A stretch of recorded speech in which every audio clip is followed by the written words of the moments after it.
Juliaca para o Binacional. O São Paulo recebeu ontem a LDU no Morumbi e não teve dificuldades para vencer o jogo, fez uma grande atuação. Queria colocar a frase para a gente avaliar, no verdadeiro ou falso, e aí a gente começa a debater a atuação do São Paulo no jogo de ontem e a vitória por 3-0. Contra a LDU, São Paulo fez o seu melhor jogo com o Diniz. Pegando ele desde o começo da trajetória dele no Tricolor no ano passado até o jogo de ontem. Muitos jogos? Verdade, mas aquela coisa do brilho no olho, de você sentir, de você falar, putz, sair do jogo de ontem com essa sensação de que foi o melhor jogo. A pressão que tinha o São Paulo para não fazer o melhor jogo era Diniz, mas ganhar, e precisava, né? E até a pressão do resultado do River Plate, que ganhou do Binacional de 8-0. Perdeu se alguém e perdeu 2 pênaltis. Da terceira maior goleada da história da Libertadores. Então, assim, é o mesmo Binacional, né? Pra você ver. O São Paulo vai golear o Binacional, ele vai. Não sei se vai ser 8, de repente vai ser 9, enfim. Então você vê o efeito da altitude. E o São Paulo estava pressionado. Mas, de novo, o São Paulo é um outro chip e as noites de Libertadores do São Paulo são impressionantes. É o melhor brasileiro como mandante da história da competição. Tem o melhor desempenho disparado e ontem mostrou esse desempenho disparado com um gol de pênalti, com um gol do Daniel Alves, com um gol do Igor Gomes, jogada muito bem trabalhada. E, cara, poderia ter feito muito mais. Chances desperdiçadas muito como é o padrão, né? Teve a expulsão do Sornosa, assim, mas o São Paulo fez, sim, verdadeiro, sua melhor exibição e o que é muito importante para o São Paulo. Não só com esse espírito de noite de Libertadores, a chegada magnífica do ônibus de novo ao Morumbi, presença do Luiz Fabiano até no gramado e tal. É uma partida consistente, uma partida com a cabeça no lugar, com o coração no lugar, uma partida para não mudar de patamar, mas virar um pouquinho a chave do São Paulo. E assim, é interessante, e eu acho que de se aplaudir que o time tenha feito, e aí na visão do Mauro é uma verdade, tenha feito o seu melhor jogo, talvez um jogo de maior pressão de toda a trajetória do Fernando Diniz, né? No que levanta o patamar. Então assim, você realizar o seu melhor jogo no momento mais necessário, é estrela no peito. É que eu acho que isso é proporcional. Porque, por exemplo, esse jogo que a gente tá vendo aí é um jogo muito forte do São Paulo. É um jogo muito bom. Mas é um jogo de paulista. Não, mas o primeiro tempo não foi tão bom. E ainda tem o Sofreu desequilíbrio muito. de um tempo para o outro. Se você olhar no Campeonato Brasileiro do ano passado, vai ter um ou outro jogo que o São Paulo fez o estilo clássico do Diniz, ganhou sem encantar, mas ganhou, correu alguns riscos. O jogo de ontem, acho que ele tem poucos riscos, o estilo Diniz, eficiência, que é o maior problema do São Paulo. O maior problema do São Paulo não é a defesa. O maior problema do São Paulo não é chegar. O maior problema do São Paulo e do Diniz, enquanto treinador, é converter. Ontem o time converteu, mas de novo poderia ter sido mais. Mas ok, acho que o placar está bem bom para aquilo que foi produzido. E aí o contexto não tem como não pesar, né? Da pressão, que o São Paulo entrou em campo sabendo. A prévia do jogo já era uma prévia de pressão, porque se você projetasse os 2 jogos fora contra River e LDU, você sabia que o pior estava por vir. Se não faz o básico agora, um abraço. Então, eu acho que de fato foi o melhor jogo, porque é um jogo seguro. E o Diniz, a grande característica do Diniz como treinador é insegurança. Você fala, cara, oscila muito. O jogo ontem, acho que são 90 minutos. Aquela coisa da confiança no resultado, né? Porque eu acho que o torcedor do São Paulo pode ter hoje a confiança de que o São Paulo vai entrar em campo e vai jogar. A forma de jogar vai ser essa forma que a gente vem vendo aí, principalmente na temporada 2020, bem menos na temporada 2019. E outra coisa, acho que aquelas cornetadas que davam, invenção de Daniel Alves no meio, não sei o que, isso está superado, né? Então, e essa discussão, ela morreu. Vou entrar nesse assunto, mas antes eu quero a análise do Vitor Sérgio da frase. Contra a LDU, o São Paulo fez o seu melhor jogo com o Diniz. Se você observar, assim, os aspectos, você pode observar aspectos estatísticos. Ok, 14 finalizações, 9 no gol, 3 na rede, 33% de aproveitamento. A LDU teve acho que uma chance, aquela cabeçada ali, o jogo todo. Então, sim, foi o melhor jogo, foi dentro do que o Fernando Diniz quer. Em termos de volume, São Paulo continuou fazendo saída de bolas como essa aí que a gente está vendo do Paulista, trabalhando muito bem. Então, também. Como foi mais ou menos ontem no terceiro gol, né? Que a jogada vem toda construidinha, toda bem trabalhada, toda bem transada. Ele fez direto isso daí. Então, o que acontece? Você, mas não fez o gol, né? Foi a melhor partida com esse acréscimo aí de você fazer um jogo que você precisava muito da vitória. Então. Fazer um jogo que a vitória era inegociável. Boa. E tem um aspecto que eu acho que essa solidez a gente só vai poder realmente testar quando tá vendo esse gol, só um parênteses, esse gol do Pato, você vê que o método é idêntico ao gol do Igor Gomes ontem. Assim, e essa jogada sai direto. Essa jogada de alguém desacelera, ultrapassagem, cruzamento chapado buscando a pequena área, alguém atacando o espaço e fazendo. Essa jogada acontece 4 vezes por jogo. Até no gol do Daniel Alves ontem tem essa jogada que vem aqui, constrói. Tá aí de novo. Vitor Bueno avança, toma o pênalti. Sofre um pênalti, claro que o juiz não deu. Uma penal, claro que o juiz não deu. A bola volta e depois o Daniel Alves aparece para fazer o gol. A solidez do time do São Paulo a gente só vai poder detectar, acho que com tempo e com sequência de boas atuações, resultados e muito mais. Que tem tido, a exceção de Juliaca, e a gente tem compreendido, e o jogo Ribeirão Preto, que é um time reserva, que também você tem que dar uns tapas nas orelhas dos caras, que os caras também, reserva, faz alguma coisa, né? Para falar barrinhar de cinta, o termo que você quiser, permitido ou não, normalmente os não permitidos, né? Ou talvez só o Dudu Camargo que permita. Enfim. Proibido na entrevista. O que eu quero saber é o seguinte, pela atuação de ontem, vocês acham que o São Paulo já é seguro o suficiente para o jogo de terça-feira a gente falar assim, olha, talvez o River seja favorito por tudo que vem construindo desde a chegada do Galhardo, mas tem jogo. Não é uma diferença tão grande como era no início da temporada, como era, de repente, quando a gente soube do sorteio do grupo. Tem jogo, eu acho que tem jogo e eu acho que talvez seja um jogo... Não é virada de chave. A diferença diminuiu mas depois do sorteio. Eu acho que diminuiu. Entre River e São Paulo? E eu acho que é um jogo para você passar a olhar diferente. Melhorou, né? O River caiu ou não? Não, o River acho que está jogando do mesmo jeito. Então, mas a diferença diminuiu por mérito do São Paulo. Então, o São Paulo melhorou. O baque psicológico que perdeu o argentino, né? E para quem perdeu, do jeito que perdeu, mas assim, mas é muito cascudo. Eu acho que o São Paulo é a melhor versão do Diniz, é o São Paulo. E ontem, ele, na entrevista coletiva, ele falou algo que me chamou muito a atenção. O São Paulo estava vencendo por 2-0. E aí, no final do primeiro tempo, a LDU começou a tocar um pouquinho mais a bola. O São Paulo, um pouquinho mais atrás, começou a tocar mais a bola. E aí o Diniz fala na coletiva, pô, eu dei 2 gritos pra gente ver se conseguia sair. Aí eu falei, cara, estamos bem postados atrás. Mais do que eu ficar pedindo pra gente sair e tentar evitar essa troca de passes da LDU, deixa eu chegar no intervalo, aí eu vou organizar, assim, com eles essa saída na hora que a LDU tiver a bola. Eu não quero desorganizar isso que está feito aqui atrás. A gente está ali com as linhas mais baixas, estamos organizando. Ou seja, ele admitiu fazer algo que ele não acredita em prol de algo maior que a crença dele. Que era algo que me parecia um grande problema para o Diniz de 1 ano e meio atrás, 2 anos atrás. Era uma coisa bem difícil de mudar. Tem que ser do meu jeito. Pois é, eu acho que faz parte do amadurecimento. Eu vi um processo bem parecido ano passado com o Roger Machado, né? Ele pegou um Bahia que ele falou, cara, esse time me muda. Ele tem outra forma aqui, eu vou nela. E foi, né? Quer queira, quer não, em boa parte da temporada deu certo. Funcionou, sim. Então, eu acho que é um processo bem interessante pelo qual está passando o Diniz e com resultado, porque hoje as pessoas têm curiosidade de voltar a ver o São Paulo jogar. É um time que interessa. É interessante. Sim, é legal de ver. O Formiga, e aí eu passo para todo mundo, para a galera que está com a gente aqui, pode mandar nos comentários e pode continuar dando like. Hein? Chegando a 8 mil likes, tem estafeta desbloqueável envolvendo o Neymar. Deixa eu ver quanto é que like na minha cabeça, envolvendo o Neymar. Deixa eu ver quanto é que tá. Vê aí, Vitor Sérgio, dá uma atualizada para mim aí no número de likes, por gentileza. Atualize! 3, é bom um número legal atualizado. 17 mil pessoas. Mas atualiza o número de likes. Não tá ruim o teu negócio aí, Vitor Sérgio. Então daqui a pouco eu falo.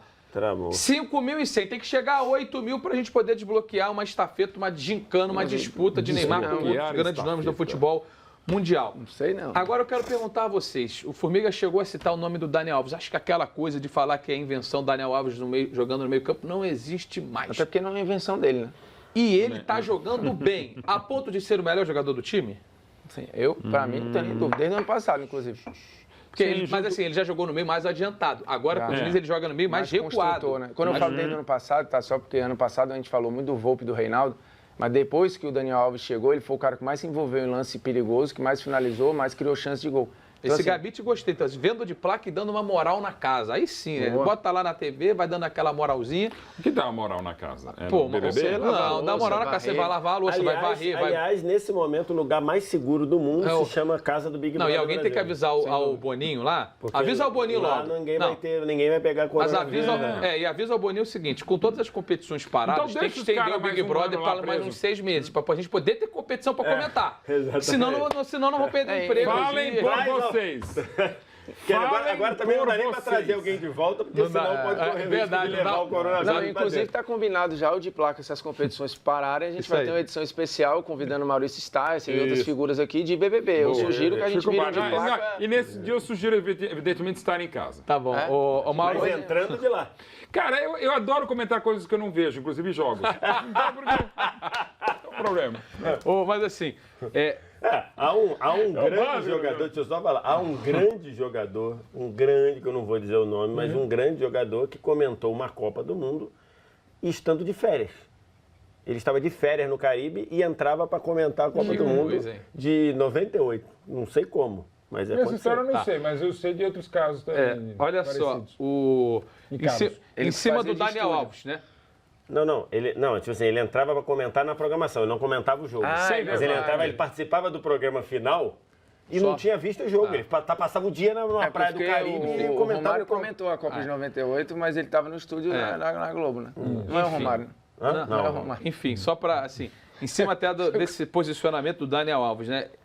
No São Paulo, jogando no meio de campo, e aí em diferentes funções e posicionamentos, Bom, isso não se discute. já teve ali na meia direita, assim, aberto um pouquinho, jogou mais por dentro, atrás do centroavante, agora ele está ali quase que como um parceiro do Tietê na armação nos dois volantes do time do São Paulo. É o melhor posicionamento para o Daniel Alves? Não sei se é o melhor posicionamento para o Daniel Alves, mas tem sido melhor para ele e para o São Paulo. Então, nesse momento, não se mexe. E o Igor entrou muito bem, tem melhorado a cada jogo, embora não tenha ido bem em Juliaca. E, de novo, lá é uma outra coisa. As coisas em Las Vegas ficam em Las Vegas, a de Juliaca na altitude fica na altitude. Eu, particularmente, sou apaixonado pelo futebol do Tietê. Eu acho que assim, ele acerta, não qualquer time, mas assim, ele é um acertador de time, cara.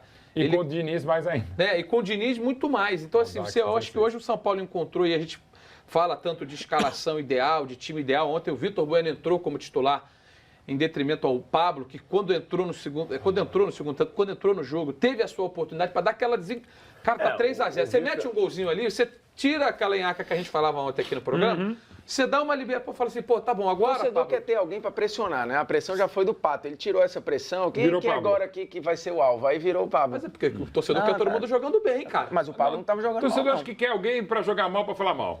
Uma coisa é o Pablo meter gol, outra coisa ele joga bem. O Bueno, na verdade, recuperou o lugar dele, que o time sem ele tem um funcionamento diferente também. Sim, muda. Então ele recuperou a posição e, no caso, não tinha o Antony e o Pablo, na verdade, se você considerar o time que começou jogando, o Pablo perdeu a vaga para o Antony, né? Sim. Porque o Vitor Bueno recuperou a dele, com as funções dele lá. O Vitor Bueno acabou bem. E é o melhor São Paulo esse que a gente viu em campo, em termos de escalação? Porque no jogo a gente chegou à conclusão aqui que foi o melhor. Eu questiono ainda a questão do Vitor. O questionar a questão é muito bom, né? Mas melhor do que questionar a questão. Dias que vivemos. Pode ser talvez dependendo do jogo. De repente pode ser mais interessante um meia mais construtor como o Vitor Bueno, pode ser um atacante tipo o Pablo, acho que pode depender do jogo, do adversário e até da geografia. Essa pergunta aí eu até respondo ampliando. O Daniel Alves é o principal jogador do São Paulo, não é do meio campo do São Paulo, não. Quanto do meio campo, concordo. E do São Paulo dá para dizer sim. Porque cara, tudo passa por ele, gente. Sim. Tudo passa pelo Daniel Alves. Os três chegam à conclusão que ele é o melhor jogador do São Paulo. Mas isso aí nesse era o momento esperado, né? Ele foi contratado para isso. Não, Eu fico imaginando só o Daniel Alves no Flamengo. Assim, mas ele fazendo um papel ali ao lado do Gerson, por exemplo. Então, mas é porque não... Aí sacrificaria muito o Gerson. Eu acho que sacrificaria, não. Eu também acho. Que sacrificaria ou que não sacrificaria? Acho que sacrificaria, porque o Tietê é o pulmão que muitas vezes tem o Arão é mais também, né? Sem contar a bola alta, né? Mas para ele, em termos de opção de passe, porque ele precisa ter gente para passar, né? E no São Paulo ele tem isso. Mal comparando, ele tá num time que tem muito jogo de apoio. Toda hora tem alguém porque correndo para se aproximar. Só porque eu falei isso aqui, porque ninguém ia estar questionando o Daniel Alves ter sido convocado.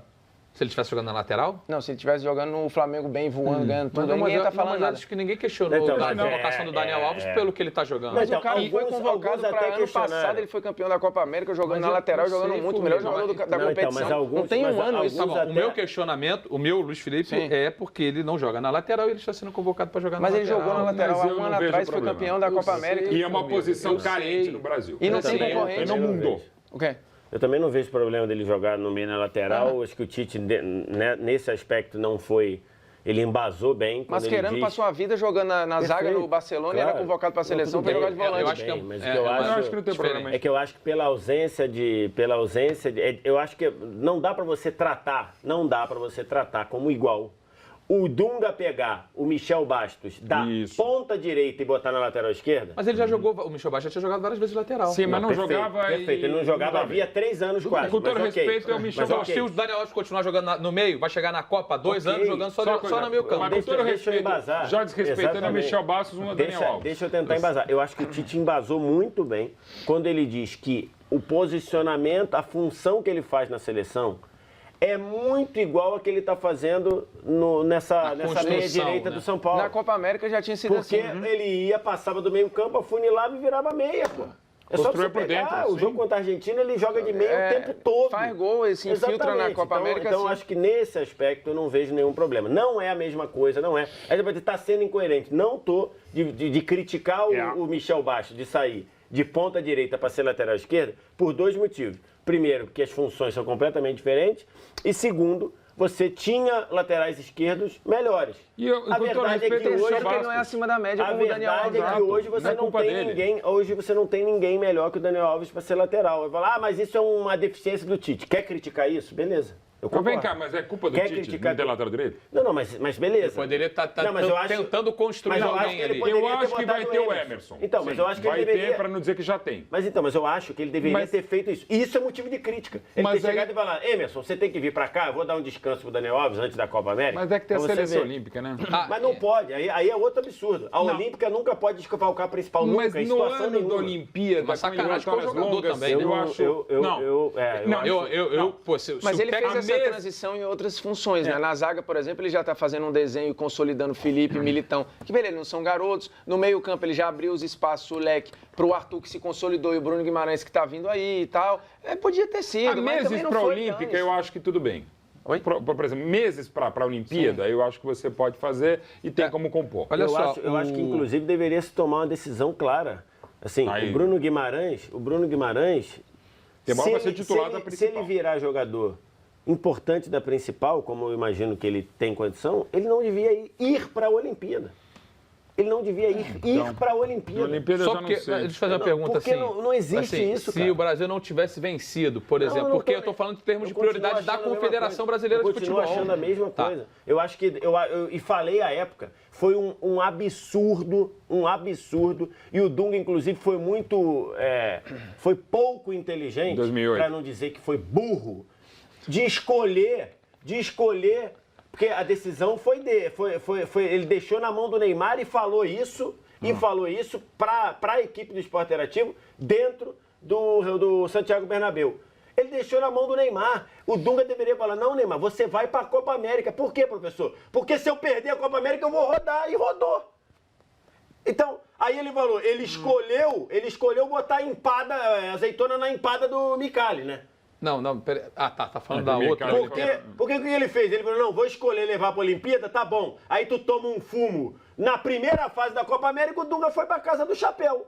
E quem treinou o cara na Olimpíada... Mas eu prefiro ter sido o que aconteceu. Não, eu também. Não, eu prefiro porque eu não gostava do trabalho do Dunga. Mas a decisão do Dunga foi uma decisão incompreensível, porque a seleção principal não pode ser desfalcada pela Olímpica nunca, nem durante a Olimpíada, nem se você não tiver... Só para retomar aqui a questão do São Paulo e da semana que o São Paulo viveu e vai continuar vivendo, porque depois das 2 derrotas seguidas, vem essa vitória contra a LDU. A semana é meio futebol americano, né? Porque futebol americano você fala assim, é a jogada da partida.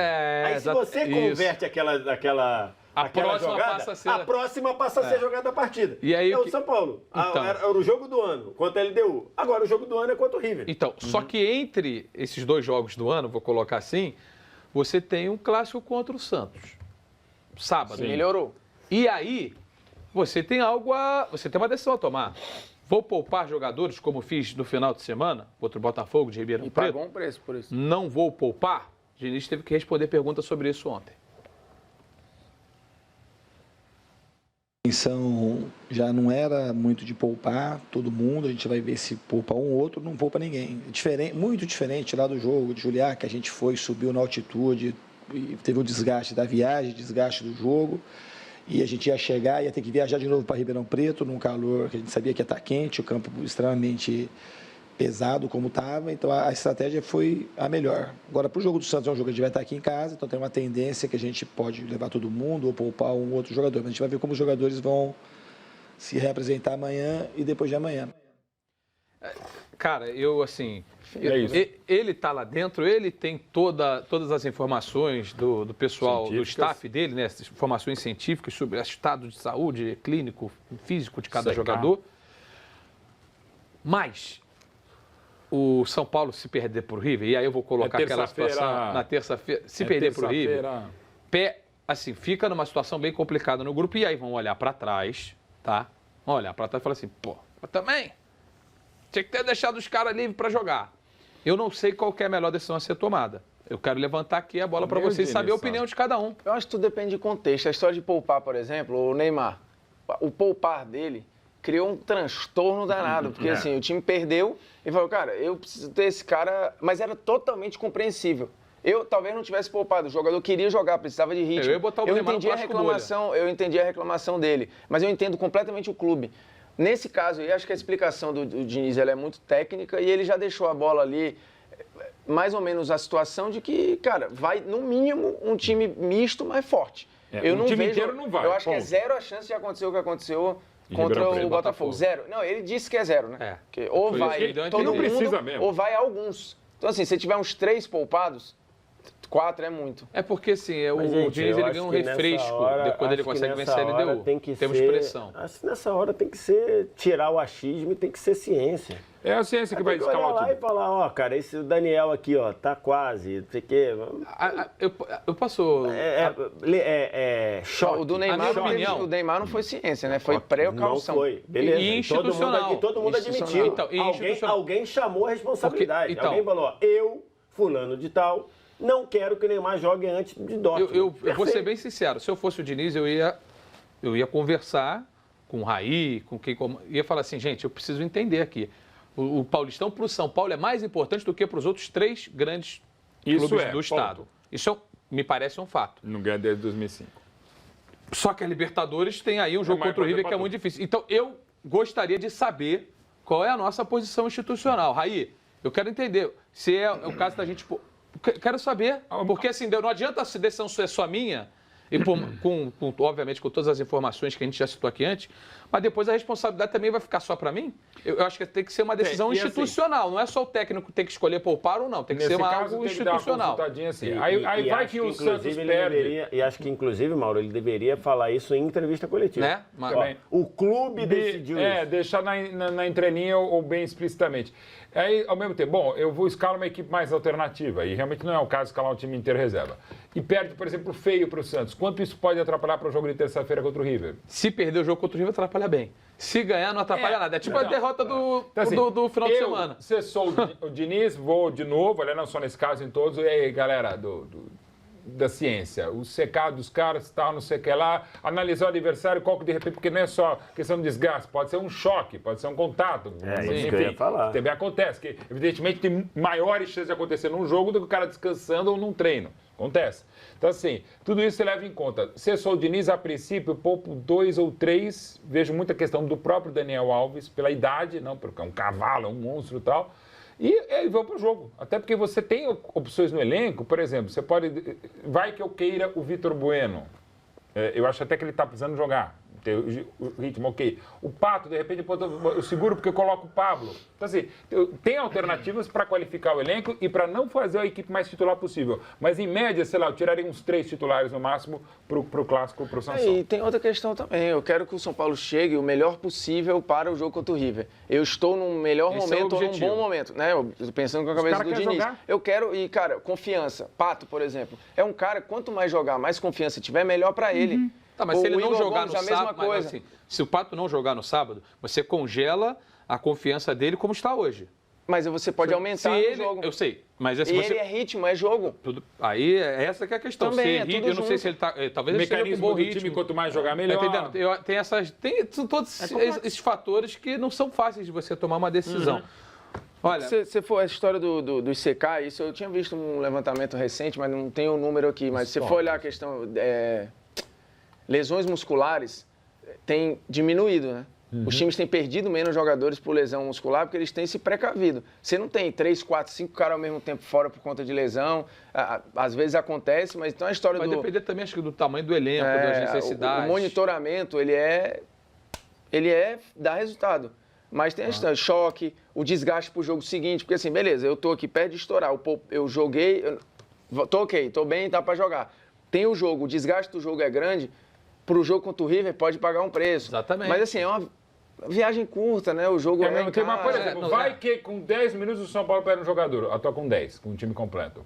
Cara, isso já vai pesando a cada minuto em dobro para Então, são as circunstâncias e os riscos que cada time, cada técnico, cada clube, né? Cada clube o tem jogo que escolher. risco. E para você ser do tamanho que é o São Paulo, você precisa correr alguns riscos. Boa.